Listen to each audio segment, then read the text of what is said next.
मेरी प्यारी सासू माँ। पारिवारिक कहानी।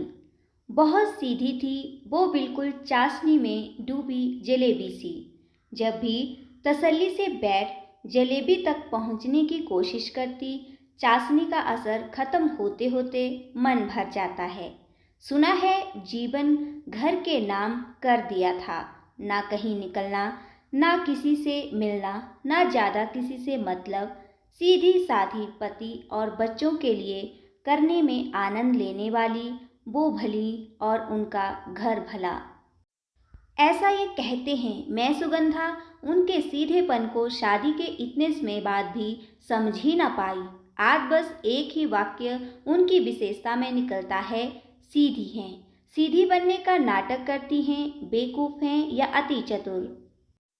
कुल मिलाकर आज भी मेरी समझ के बाहर हैं। याद नहीं कभी मेरे आने के बाद रसोई के किसी काम में हाथ लगाया हो, लेकिन वही हाथ छोटी के आने के बाद खूब चला।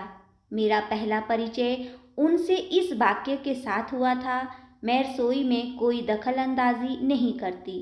अब वो जाने और उसका काम सुनकर दिल गदगद हो उठा।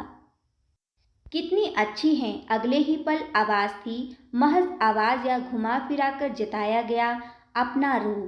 हम दूध हमेशा फ्रिज की ऊपर वाली शेल्फ पर ही रखते हैं। सुबह पापा दूध ढूंढते रह गए। तुम सुबह चीनी का डिब्बा भी ना जाने कहाँ रख गई थी।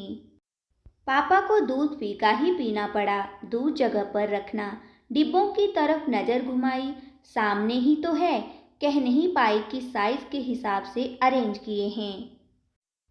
चीनी पत्ती के बीच दालें आ गई थी। नई नवेली दुल्हन थी, रोज किसी न किसी का आना जाना लगा रहता था। वो बैठकर बड़ी चतुराई से बातें करती और मैं उनमें छुपी उस भोली भाली महिला को खोजने की कोशिश करती, गौर कर रही थी। जब भी कोई मिलने आता है, उनकी हर बात के बीच एक प्रश्न कॉमन रहता है, आइए आइए, बहुत दूर से आई हैं, थक गई होंगी। हाँ, समय लग ही जाता है। अरे अरे, 2 बस बदलनी होंगी। हाँ, सरोजनी नगर से दूसरी बस पकड़ी होंगी। मैं सुगंधा उनकी चतुराई को कायल मन ही मन सोचती कि ये ऐसे ही कहते हैं। मम्मी जी तो कितनी होशियार हैं, सारे रास्ते जानती हैं। बैठे बैठे शासन चलाने का हुनर भी। वही कॉमन प्रश्न 3 दिन से हर एक से रिपीट होता। आज मैं तीसरी बार सुन रही थी, आइए आइए, कैसी हैं? रास्ते में परेशानी तो नहीं हुई? दूर भी तो है, 2 बस बदलनी पड़ी होंगी। नहीं नहीं भाभी जी, हमारा घर ज़्यादा दूर नहीं है, बस रिक्शा किया और पहुंच गए। तुम्हारा तो भाई साहब के साथ आए दिन आना जाना होता ही है। खैर, तुम्हारा दोस्त नहीं है, तुम सीधी सादी कभी अकेली निकली भी तो नहीं। ओ तेरी, आज समझ आई चतुराई, ये रास्ता जानती नहीं है। 2 बस बदलनी पड़ी होंगी तो इनका तकिया कलाम है, जो मुझ अज्ञानी के सामने इन्हें चतुर दिखाने में सफल रहा। अब नित नई सीधेपन की बातों के बीच जिंदगी नए और हसीन पलों को भी जी रही थी। आज पकौड़े क्या बने, लगा खाने से ज़्यादा नमक कम, ज़्यादा ही रामायण हो गई है। जिंदगी की इन्हीं छोटी बड़ी बातों को लेकर वक्त बीतता रहा। कई बदलाव उनमें भी आए, कई मुझ में भी। ससुर जी के चले जाने से घर में एक खालीपन था। लगता था वो भी घर के और सदस्य से ज़्यादा मैं महसूस कर रही थी। होती भी क्यों नहीं, बड़े प्यार से बहू बनाकर लाए थे। अब उनके नित नए रूप देखने को मिलते। सीधेपन का चोला किसी के ज्ञान से जल्दी उतर गया। अब फोन की घंटी बजने पर फोन उठाने के अधिकार से लेकर टीवी, अखबार, खाना, सब में पहला अधिकार उनका था। पर कहते हैं ना, सिखाया ज्ञान 2 घड़ी का। मन करता कह दूं, सारा समेट कर कहाँ जाओगी। लेकिन दिल को मना लेती, शायद सच में सीधी हैं, पहले कभी अधिकार नहीं मिले, इसीलिए उन्हीं से अपना अस्तित्व जीवित रखना चाहती हैं। आज तो हद ही हो गई जब बैंक से फ़ोन आया। हेलो, मैं बोल रही हूँ मैडम, हमें रमाकांत से बात करनी है। नहीं है वो, कहाँ गए? चले गए कहाँ? पता नहीं आपको बताकर नहीं गए? नहीं, फिर भी उन्होंने अपनी दूसरी दुनिया बसा ली है। ओह सॉरी मैम, मुझे नहीं पता था। क्या आपको उनका एड्रेस पता है? नहीं, आगे से फ़ोन मत करना। वार्तालाप बहुत देर तक जारी रहा, जिसमें उन्होंने खुद की विद्वता दिखाने में कहीं कमी नहीं छोड़ी। उनकी बातें सुनकर हमारा भी दुख के बदले हंसी से पेट दर्द हो रहा था। एक साधारण सी बात की उनकी मृत्यु हो चुकी है।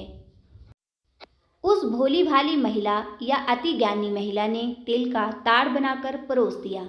आते ही पतिदेव पर बड़बड़ाई, ये नहीं कि पढ़ी लिखी बहू खड़ी है, उसकी बात करवा दें। लेकिन मेरा तो इस घर में कोई वजूद ही नहीं। जानते हैं, उनकी बातों से बैंक वालों ने सोचा होगा कि वो इन्हें छोड़कर किसी और के साथ, कहिए ना कुछ, किसी भी बात का जवाब नहीं देते। पतिदेव मुस्कुराए। सुगंधा, तुम्हारी महक इस घर को महकाए रखती है।